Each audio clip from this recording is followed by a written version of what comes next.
अस्सलाम वालेकुम स्टूडेंट्स। आज हम जो टॉपिक पढ़ने वाले हैं उसका नाम है double helical structure of DNA. ठीक है, ये जो double helical structure of DNA का जो मॉडल दिया था वो मॉडल दिया था दो साइंटिस्ट ने जिनका नाम था वॉटसन एंड क्रिक।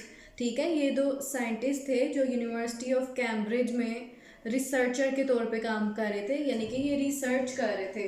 तो वॉटसन एंड क्रिक ने जो हमें डीएनए के स्ट्रक्चर के बारे में इंफॉर्मेशन दी, जो मॉडल दिया, उसका नाम है double helical structure of DNA.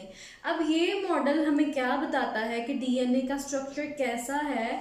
According to the double helical structure of DNA, Watson and Crick ने जो दिया, इसके मुताबिक जो डीएनए का स्ट्रक्चर है वो एक हेलिकल स्ट्रक्चर है, वो एक स्पाइरल स्ट्रक्चर है, ये तो हमें पता है ही। ठीक है, तो ये जो हमें जो अब हम जानते हैं कि डीएनए का स्ट्रक्चर हेलिकल है, स्पाइरल है, ये हमें किसने दिया था, किसने बताया हमें? वॉटसन एंड क्रिक ने। तो वॉटसन एंड क्रिक ने जो हमें मॉडल दिया उसके अकॉर्डिंग जो डीएनए का स्ट्रक्चर है वो डबल हेलिकल स्ट्रक्चर है। हेलिकल स्ट्रक्चर हम जानते हैं, हेलिकल स्ट्रक्चर कैसा होता है? स्पाइरल स्ट्रक्चर, एक स्प्रिंग की तरह का स्ट्रक्चर। और डबल हेलिकल स्ट्रक्चर का मतलब है कि उस स्पाइरल में डीएनए के दो स्ट्रैंड्स हैं। ठीक है, जिस तरह से हमें एक ब्लू और एक ग्रीन कलर में दो स्ट्रैंड्स या दो थ्रेड्स दिखाई दे रहे होंगे, तो ये जो डीएनए का डबल हेलिकल स्ट्रक्चर है, इसके अकॉर्डिंग डीएनए एक स्पाइरल और एक हेलिकल की तरह का स्ट्रक्चर तो है ही है, लेकिन इस हेलिक्स में, इस स्पाइरल में दो डीएनए के थ्रेड्स पाए जाते हैं, दो डीएनए के पॉलीमर्स होते हैं। ठीक है, अब डीएनए के पॉलीमर किस तरह से हम बनते हैं, हमने केमिकल नेचर ऑफ डीएनए जब हमने पढ़ा तो हमें पता चला कि डीएनए का जो मॉलिक्यूल है वो किससे मिलके बनता है? न्यूक्लियोटाइड से, यानी कि रिपीटेड न्यूक्लियोटाइड के स्ट्रक्चर्स होते हैं जिससे मिलके डीएनए का एक मॉलिक्यूल बनता है। और इस डबल हेलिकल स्ट्रक्चर में डीएनए के दो मॉलिक्यूल्स प्रेजेंट है।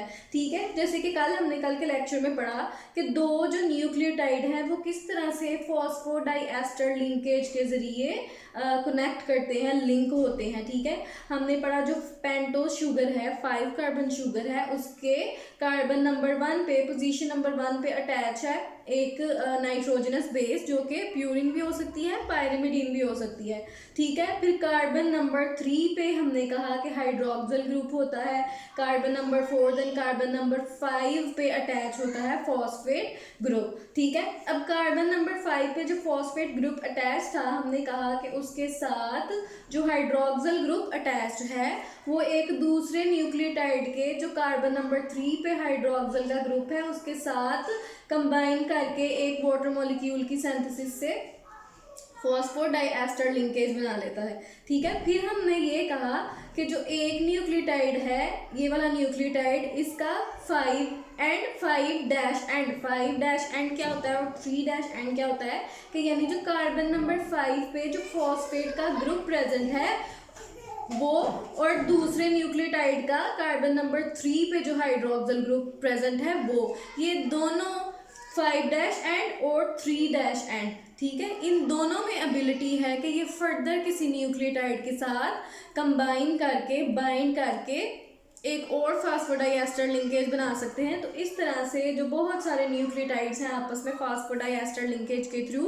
कनेक्टेड होते हैं। ठीक है, यानी कि हर न्यूक्लियोटाइड का 3 डैश एंड और 5 डैश एंड में एबिलिटी होती है कि वो किसी दूसरे न्यूक्लियोटाइड के साथ रिएक्ट कर सकें और फॉस्फोडाइएस्टर बॉन्ड बना के उनके साथ लिंक कर सकें।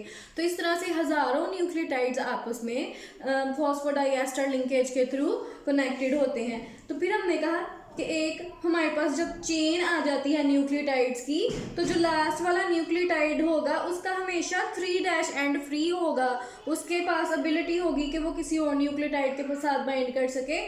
और जो यहाँ पे न्यूक्लियोटाइड होगा, जो फर्स्ट न्यूक्लियोटाइड होगा, उसका 5 डैश एंड हमेशा अवेलेबल होगा, हमेशा फ्री होगा, और वो उसकी एबिलिटी होगी वो किसी और न्यूक्लियोटाइड के 3' एंड के साथ कंबाइन करके फॉस्फोडाइएस्टर लिंकेज के जरिए बॉन्ड बना सकता है। यानी बात करने का मकसद ये है कि एक जो डीएनए का स्ट्रैंड है जिसमें न्यूक्लियोटाइड की चेन प्रेजेंट है, उसका एक एंड उसको बोलते हैं हम 3' एंड, यानी पे वहाँ पे कार्बन नंबर 3 होती है, और दूसरा एंड जो होता है उसका नाम होता है 5' एंड, और वहाँ पे हमेशा कार्बन नंबर 5 का फॉस्फेट ग्रुप होता है। ठीक है, तो फिर हम वापस आ जाते हैं वाटसन एंड क्रिक के डबल हेलिकल स्ट्रक्चर की तरफ। हमने कहा कि ये जो हेलिकल स्ट्रक्चर है इसमें 2 डीएनए के पॉलीमर्स प्रेजेंट हैं, 2 डीएनए के मॉलिक्यूल्स प्रेजेंट हैं।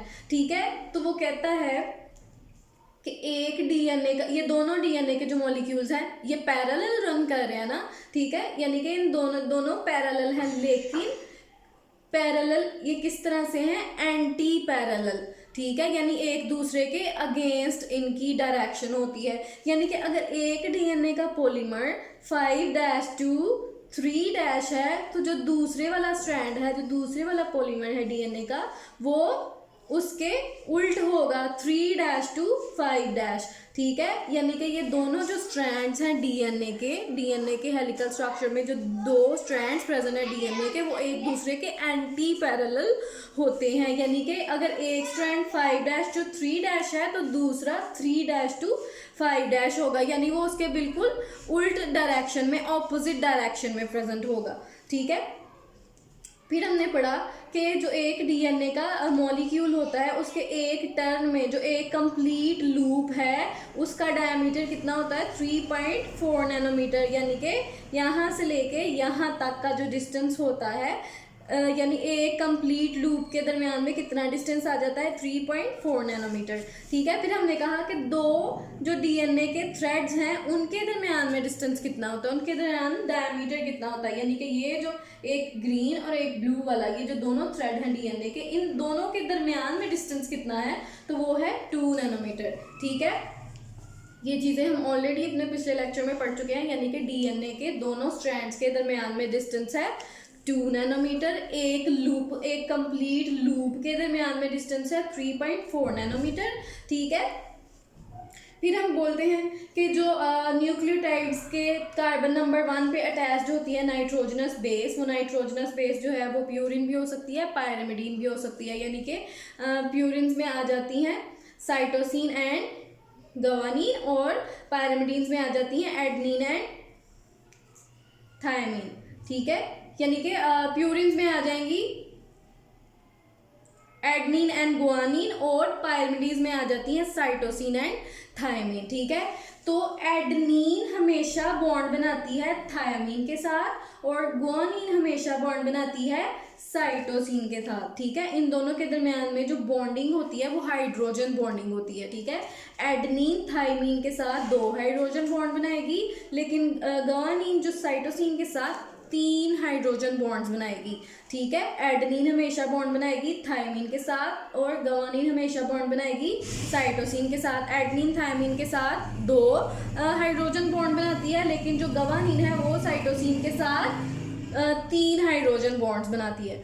ठीक है, यानी कि जो हमें एडनिन जो है वो हमेशा थायमिन के साथ, गवानीन हमेशा साइटोसिन के साथ बॉन्ड बनाएगी। अब ये जो डीएनए के एक थ्रेड के दरमियान एक डीएनए के मॉलिक्यूल में जो न्यूक्लियोटाइड्स प्रेजेंट है उनकी बेसिस के दरमियान कितना डिस्टेंस होगा। यानी कि अगर हम ये एक ग्रीन वाला डीएनए का जो स्ट्रैंड है उसको कंसीडर करें तो उसमें adenine, guanine, adenine, cytosine, thymine present है, तो ये एक एडनिन और एक गुआनिन के दरमियान यानी कि 2 नाइट्रोजनस बेसिस के दरमियान में कितना डिस्टेंस होगा, 0.34 नैनोमीटर।